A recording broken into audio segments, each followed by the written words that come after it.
परमात्मा श्री कृष्ण की वाणी गीता गुरु शिष्य संवाद है। अतः अर्जुन ने स्वीकार किया कि शिष्यस्तेहं साधिमाम त्वाम प्रपन्नम। भगवन, मैं आपका शिष्य हूं, आपकी शरण हूं। मुझे वो उपदेश दीजिए जिससे मैं परम श्रेय को प्राप्त हो जाऊं। अतः उस परम गुरु के चरणों में गीता आरंभ करने से पूर्व ये स्तुति गुरु वंदना प्रस्तुत की जा रही है। ओम श्री सद्गुरुदेव भगवान की जय।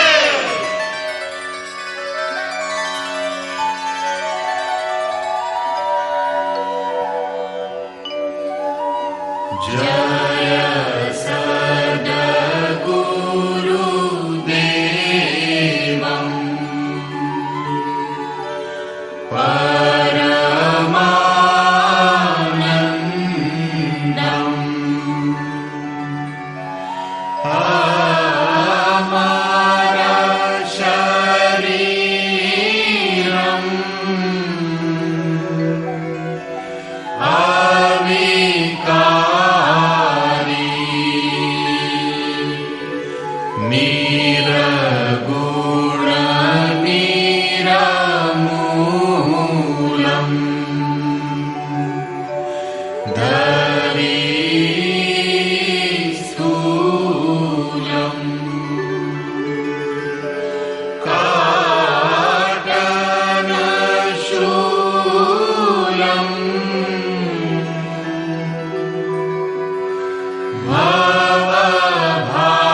अंतर्यामी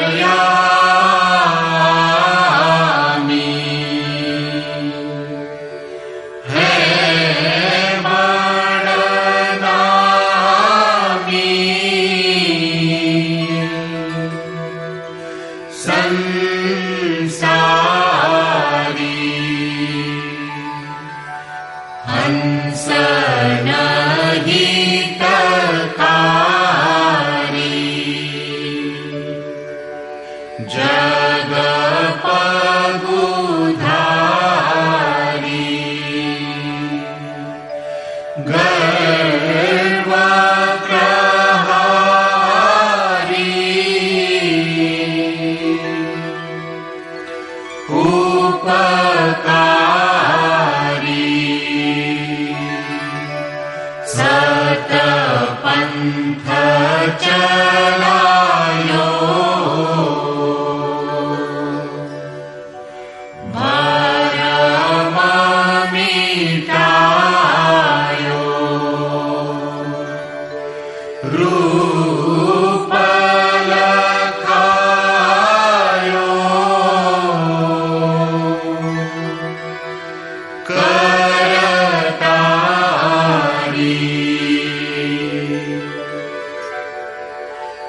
यह शिष्य है तेरो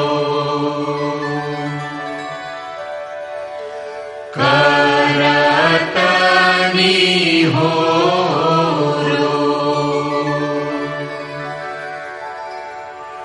मोह पर हेरो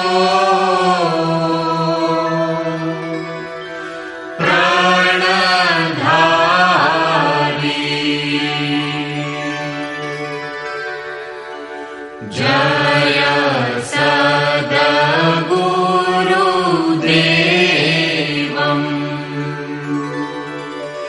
परमानन्दम्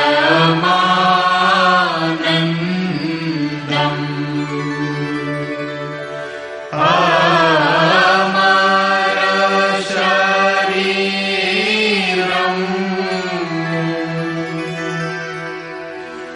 अविकारी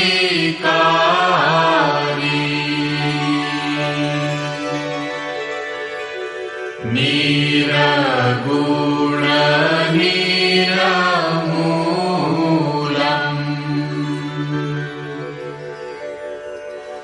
धरी स्थूलम्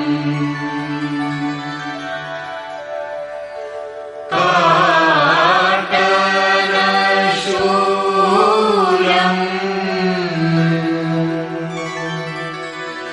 भवभारी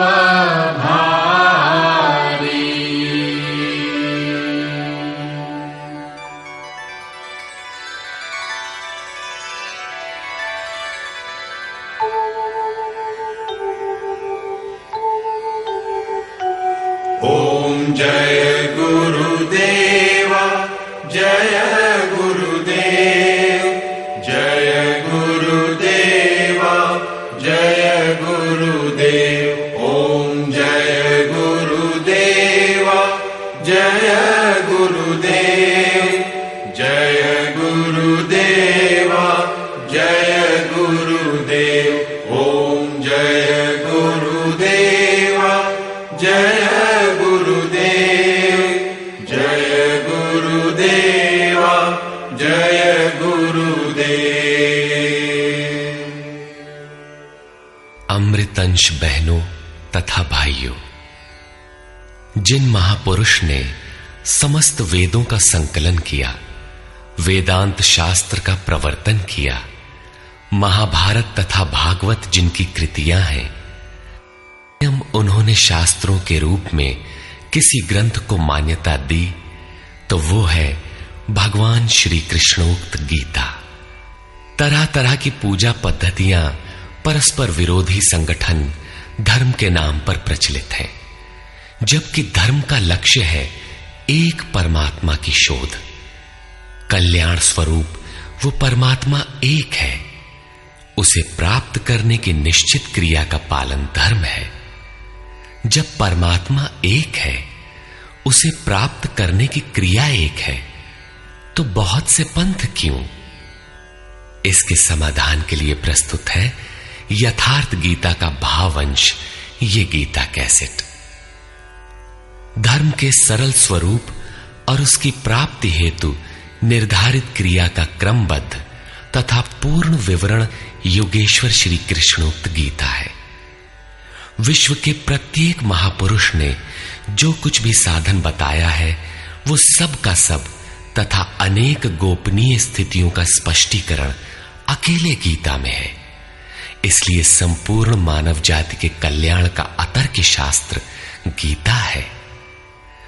महाभारत में संकेत है कि जब कौरवों और पांडवों की सेनाएं आमने सामने खड़ी हो गईं, तो संपूर्ण निशांतर कौरवों में प्रवेश कर गए और सभी देवता पांडवों में। इस कथन से महर्षि व्यास ने स्पष्ट कर दिया कि गीता के सभी पात्र देवता या असुर हैं तथा प्रतीकात्मक हैं। प्रत्येक मनुष्य के अंतःकरण में दैवी और आसुरी दो प्रकृतियां अनादिकाल से हैं। दैवी शक्तियों के सहयोग से जब मनुष्य अपने आत्म स्वरूप की ओर अग्रसर होता है, तो काम, क्रोध, राग, द्वेष इत्यादि आसुरी वृत्तियां बाधा के रूप में आक्रमण करती हैं। उनका पार पाना ही वास्तविक युद्ध है। अर्जुन श्रेय के लिए विकल था। उसकी दृष्टि में श्रेय का उपाय था कुल धर्म, पिंडोदक क्रिया, वर्ण संकर से बचाव, कुल क्षय से बचने के लिए युद्ध न करना इत्यादि। मात्र इतनी सी शंका के समाधान हेतु भगवान को उसे 18 अध्याय गीता समझानी पड़ी। अंत में पूछा कि क्या तेरा मोह नष्ट हुआ? अर्जुन ने स्वीकार किया कि भगवान, मेरा मोह नष्ट हो गया और अब मैं वैसा ही करूंगा जैसा भगवान ने उपदेश दिया है।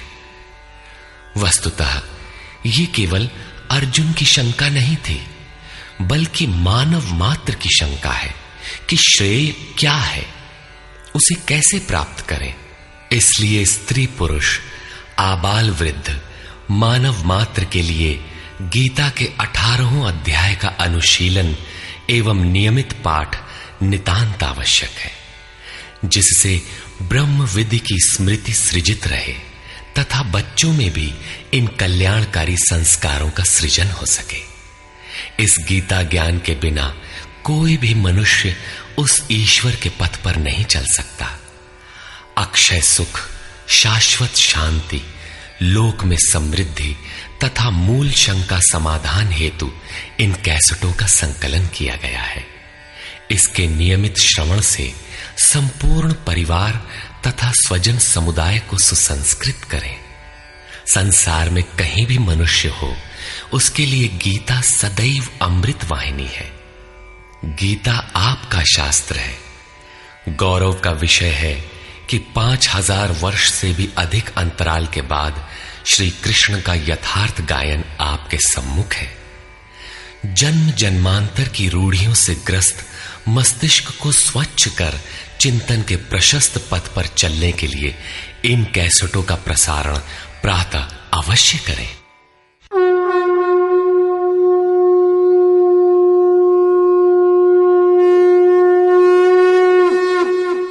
ओम श्री परमात्मने नमः। यथार्थ गीता, श्रीमद् भगवत गीता, अथ प्रथमो अध्यायः।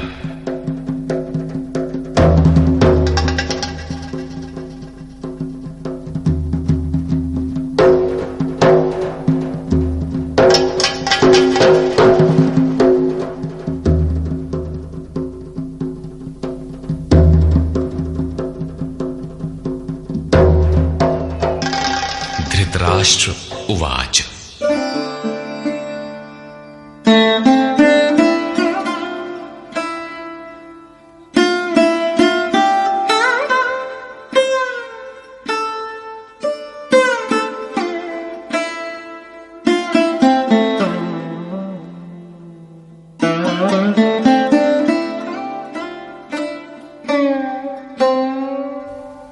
धर्मक्षेत्रे कुरुक्षेत्रे समवेता युयुत्सवः मामकाः पाण्डवाश्चैव किमकुर्वत संजय।